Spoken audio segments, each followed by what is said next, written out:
এইসব আমি জানতে চেয়েছি তোর থেকে। উষা ছোট থেকে সুন্দর, আর ওর মা যেই সুন্দরী ছিল, অসুন্দর হওয়ার তো কিছু নেই। আর মাথায় রাখিস, সে ভূঁইয়া বাড়ির মেয়ে, তার উপরে আমার স্ত্রী। চোখ এবং মুখ দুটোই সামলে রাখবি। আমি আমার পরিবার আর বাড়ির মেয়েদেরকে কতটা কনসার্ন সেটা তোর অজানা নয়। আর বিয়েটা না ভাঙা অবধি ও আমার স্ত্রী। বিয়েটা মানতে না পারি, কিন্তু তাই বলে বিয়ে যে হয়নি সেটা তো অস্বীকার করতে পারবো না। বুঝেছি। শোন, আঙ্কেল অনেক কথাই বললো উষার ব্যাপারে। তোকে বোঝাতেও বলেছে। বলেছে উষার মধ্যে লোভ, অহংকার বা তার মায়ের মতো কোনো বাজে নেশা নেই। সে তাহাজ্জুদ নামাজ থেকে প্রতিটি নামাজের মোনাজাতে তোকে রাখে, তোকে চায়। এর থেকে বড় পাওয়া আর কি আছে বল? সে বাইরে গেলে বোরখা পরে, কলেজে মুখে মাস্ক আর হিজাব পরে যায়। গাড়ি ছাড়া ওকে একলা ছাড়ে না কেউ। অনেক ছেলে পেছনে ঘুরে, কিন্তু সে তার বাল্যকালের সেই ছেলে বন্ধু ছাড়া আর কারোর সাথেই মেশে না। আর কোনো ছেলে বন্ধু নেই। আঙ্কেল ওকে নিয়ে অনেক চিন্তায় আছে। আর বারবার বলছিল, ভাইয়া তোমার বন্ধুটাকে দেশে পাঠিয়ে দাও। ওর মতো রগচটা মানুষটাই পারবে তার বউকে হেফাজতে রাখতে। বউটা যখন তার, দায়িত্বও তার। আমরা এবার সত্যি চিন্তায় আর থাকতে পারছি না। আরও অনেক কিছুই বলল, কিন্তু দিন দিন বিষয়টা খুব সিরিয়াস হয়ে যাচ্ছে। তাকে আগলে রাখার একটা মানুষ দরকার। এমনিতেই নাকি দুইবার কিছু একটা মনে পড়তে গালিব চুপ হয়ে গেল। সাগর রেডি তো হচ্ছিল, সাথে গালিবের কথাতে পূর্ণ মনোযোগ ছিল। আরাফের কথাগুলোর মানে সে বুঝতে পারল না। গালিব চুপ হয়ে যাওয়াতে ভুরু কুচকে তাকায় গালিবের দিকে। তুই কি বলতে চাইছিস বল তো, খুলে বল পুরোটা। বললামই তো, আমার তো মনে হচ্ছে কিছু লুকাচ্ছিস, বল না। সবই বলেছি, লুকাইনি। আসলে এসে কথা লুকাচ্ছে। আরাফ আর আঙ্কেল বারবার না করে দিয়েছে যেন সাগরকে এসব না জানায়। তাহলে হিতে বিপরীত হবে, উল্টা বলবে মেয়ে কলেজেই যায় ছেলেদের সাথে আড্ডা দিতে, আর কিছু বলা যাবে না। কি হলো, বলছিস না কেন? দ্রুত বল। সাগর একটু বিচলিত হলো। কি, সাগর কি উষাকে নিয়ে চিন্তা করছে? এমন ভাবনা মনে আসতেই গালিবের মনটা আনন্দে নেচে উঠল। মনে মনে ভাবলো, এভাবেই ভালোবাসা হবে। সামনে থেকে যখন দেখবে শালা টাস্কি খেয়ে যাবে, তা আমি খুব জানি। তার আগে শালাকে একটু বাজিয়ে দেখা যাক। মনে মনে এসব ভেবে গালিব উত্তর দিল, এসব কিছু না, এই উষার একটা দুর্ঘটনা আর কি। সাগর গম্ভীর এবং রাগী কণ্ঠে বলল, দেখ, তোর মন যা ভাবছে তাই একদমই না। উষা আমার কাজিন হয়, ভুলে যাস না।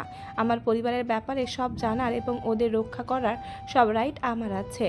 সো ফার্স্ট ফার্স্ট বলে ফেল দেখি, তো এত রাইট তোর? এই 5 বছরে তো দেখলাম না একদিন উষার সাথে কথা বলতে। মেয়েটা কেমন আছে, কিভাবে দিন কাটাচ্ছে, এইসব খবর নিয়েছিস কখনো? এখন এসব জেনে কি করবি? উষা মরে গেলেই বা কি? সাবধানে কথা বলবি গালিব। সাগর উত্তেজিত এবং একটু ধমক দিয়ে বলে কথাটা। দাঁতে দাঁত চেপে গালিবের কাছে গিয়ে দাঁড়ায় সাগর। তোকে বলেছি বলতে বলবি। উষাকে একটা ছেলে 2বার অ্যাসিড দেওয়ার চেষ্টা করেছে, লাস্টবার রেপ করার চেষ্টা করেছে। রেপের বিষয়টা একটু বানোয়াট। গালিব সাগরকে বাজিয়ে দেখতেই কথাটা বলল। কথাটা কর্ণকুহর হতে সে অবাক দৃষ্টিতে তাকায় গালিবের দিকে। এদিকে গালিব সাগরের মনোভাব বুঝতে পারছে না। সাগর রেগে আছে নাকি কষ্ট পেল নাকি চিন্তিত সেটা সে ধরতে পারল না। চুপ করে গেলি কেন? আমার মুখের দিকে কি দেখছিস? পরে বল কি হয়েছে, পুরো কাহিনী বল। গাড়ি নষ্ট থাকায় আর বাকি 2টা তোর চাচাদের কাছে থাকায় উষাকে আনার জন্য গাড়ি ছিল না। ওকে একাই চলে আসতে বলে।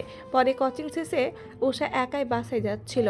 এলাকায় নতুন এক ছেলে আসে যে ওকে ডিস্টার্ব করতো, কিন্তু উষা তেমন পাত্তা না দেওয়ায় আর রিজেক্ট করার কারণে অ্যাসিড দেওয়ার চিন্তা ভাবনা করে। মাগরিবের নামাজের সময় বেশিরভাগ মানুষ মসজিদে, আর ওই দিকটা রাস্তাও একটু ফাঁকা। একা পেয়ে পথ আটকায় উষার। পকেট থেকে অ্যাসিডের বোতল বের করে। উষা ওদের দেখে আর একা থাকায় উল্টো দিকে দৌড় দেয়। আর কোচিং সেন্টারের সামনে যেতে কোচিংয়ের স্যারের সাথে দেখা। পরে উনি বাসায় পৌঁছে দেয় উষাকে।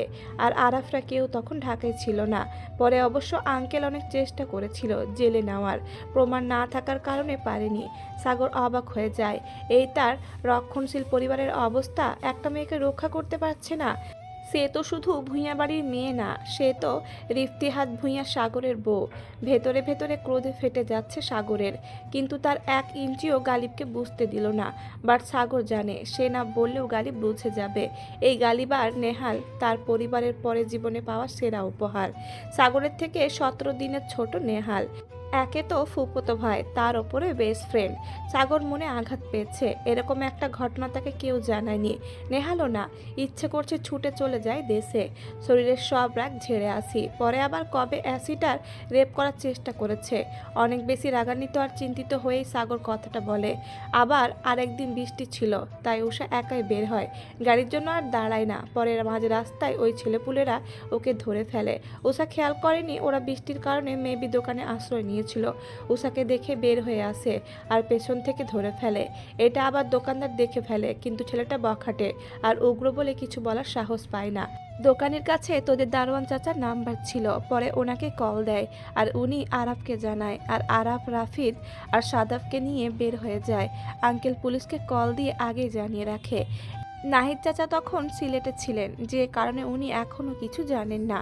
আর ওই দোকানিটা বৃষ্টির মধ্যে একজনকে দোকানে বসিয়ে ছেলেদের পিছু নেয়। এতটুকু বলে একটা দীর্ঘ নিঃশ্বাস ছাড়ল গালিব। সাগরের দিকে তাকিয়ে বলে, আরাফ আর রাফিদ ইচ্ছে মতো পিটিয়েছে সালাকে, পরে পুলিশ নিয়ে যায়। সাগর গম্ভীরভাবে জিজ্ঞেস করে, ওর সাথে কি করেছিল? সেটা আমাকে বলেনি। জানিস এই ঘটনার পরে উষা কি বলেছিল তোর বাবাকে? সাগর অবাক দৃষ্টিতে গালিবকে জিজ্ঞেস করে, কি বলেছে? গালিব ঠোঁটের হাসিটা আরও প্রসারিত করে বলে, মেয়েটা সত্যি তোকে অনেক ভালোবাসে। আঙ্কেলকে বলে যে তোকে এই ঘটনা জানাতে, আর তুই বা পরিবার না চাইলে সে লেখাপড়া করবে না, বাড়ির বাইরে বের হবে না। সাগর ভাই না চাইলে বাদ দিবে সব। সাগর কিছুটা না অনেকটাই অবাক হয় কথাটা শুনে, মুচকি হাসি দিতেও ভুলে না। গালিব দেখতে পায়নি। গালিবকে আর কিছু বলার সুযোগ না দিয়ে ল্যাপটপ ব্যাগটা হাতে নিয়ে বের হতে থাকে আর বলে, সময় নেই Ghalib, already we are late. পেছন থেকে গালিব বিড়বিড় করে বলে, সালা বজ্জাত, সালার কি কোনো সমস্যা আছে? সালা গে নাকি? বিদেশি নিয়ে ও কারো দিকে চোখ দেয় না, খালি আমাদের সাথেই চিপকে থাকে। আজব। আসলেই সাগর গিয়ে নাকি? নেহালকে বিষয়টা জানাতে হচ্ছে। এখন আমি আসি রে। গালিব, তোর সুন্দর গাল দুইটা কি? আর বলতে পারল না। সালা সত্যি বললে সবারই লাগে। ফজরের নামাজ পড়ে বারান্দায় ইজি চেয়ারে বসে আছেন নাহিদ ভুইয়া। তার মেয়েটা অনেক ভালো, নম্র, ভদ্র। উষার মতো মেয়ের বাবা হতে পেরে মাঝে মাঝে উনি নিজেই গর্ববোধ করেন।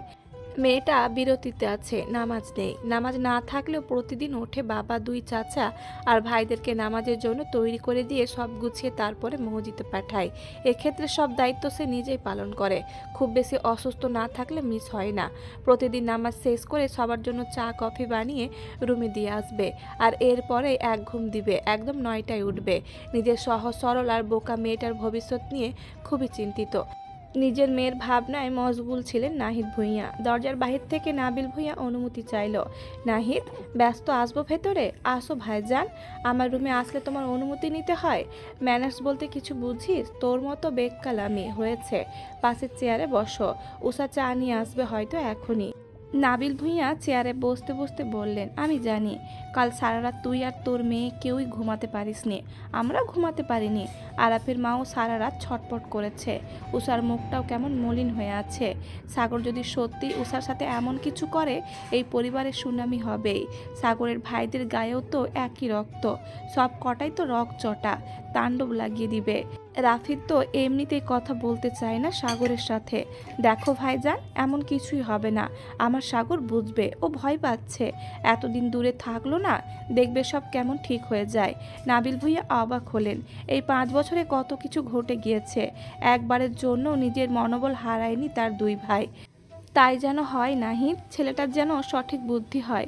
এবার দরজা খুলে ভেতরে এলেন মিজান ভূঁইয়া, সাথে লিপি বেগম এবং মারিয়া জামানও আছে। আম্মা গিয়ে ডেকে আনলো, বলল, দুই ভাই নাকি আমাদের রেখে কি পরামর্শ করতেছোস, তাই আসতে বলল। আমরাও চলে এলাম। উষা চা নিয়ে আয়।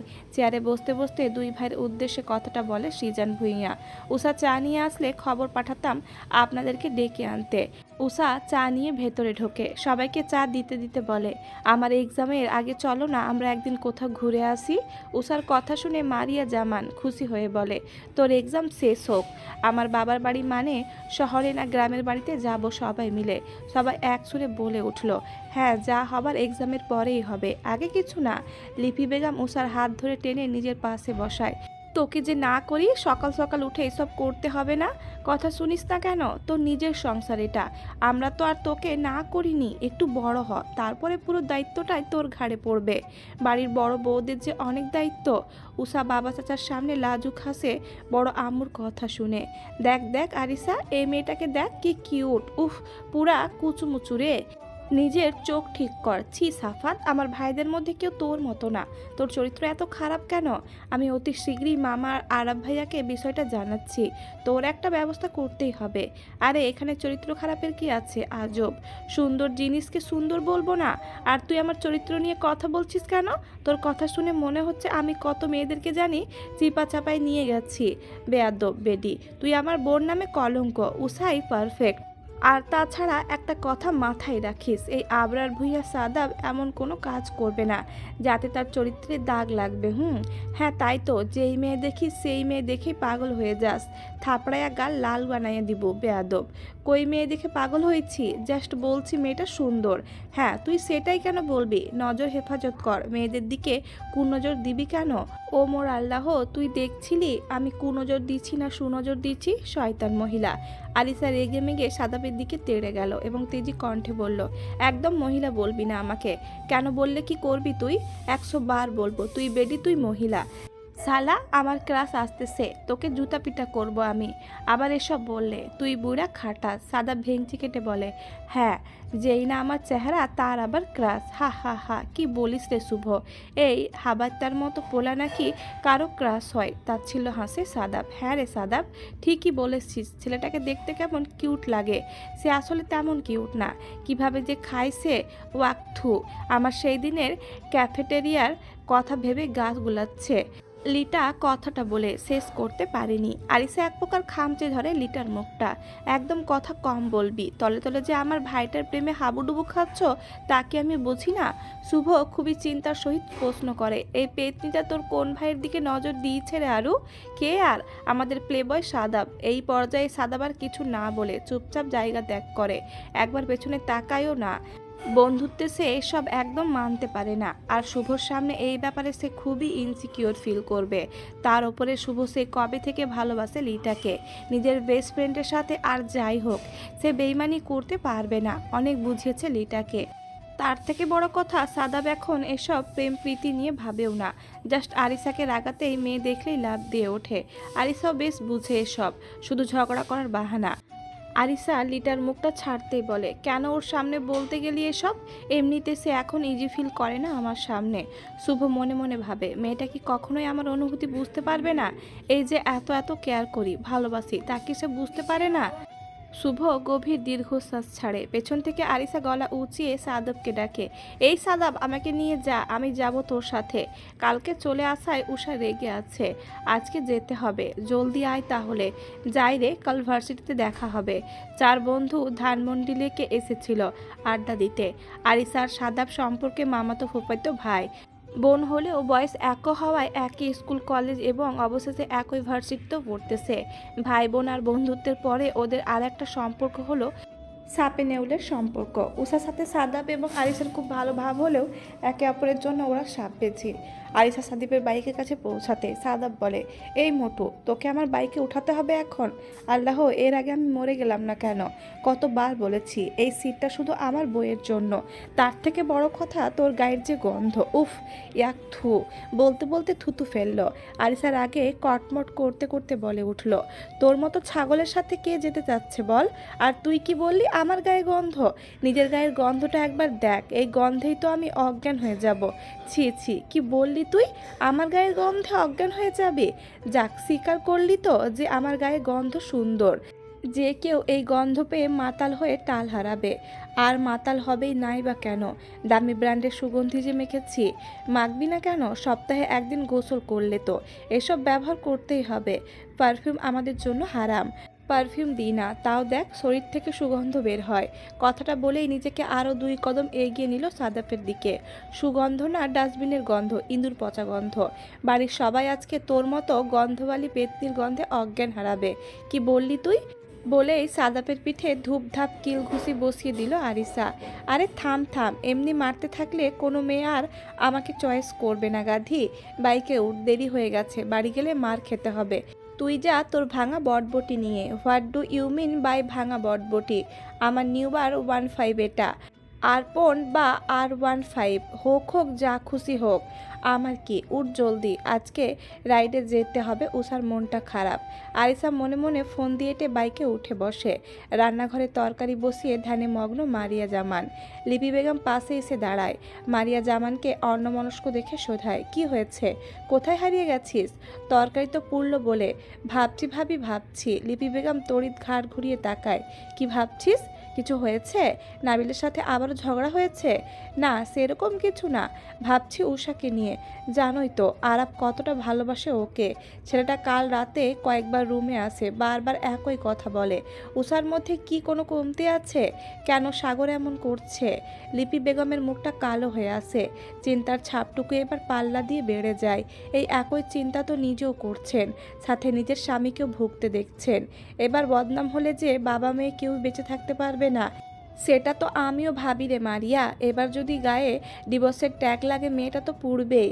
নাহিদ হয়তো মেয়ের এই করুণ পরিণতি নিজ চোখে দেখতেও পারবে না। আমার ছেলেটা তো এতটা অবুঝ না, তাই না রে মারিয়া? বুঝদার ছেলেটা কেন এমন করছে? ভাবি, এক কাপ কফি দিতে পারবেন? দুই যা ড্রয়িং রুমের দিকে তাকিয়ে দেখেন নাহিদ ভূঁইয়া।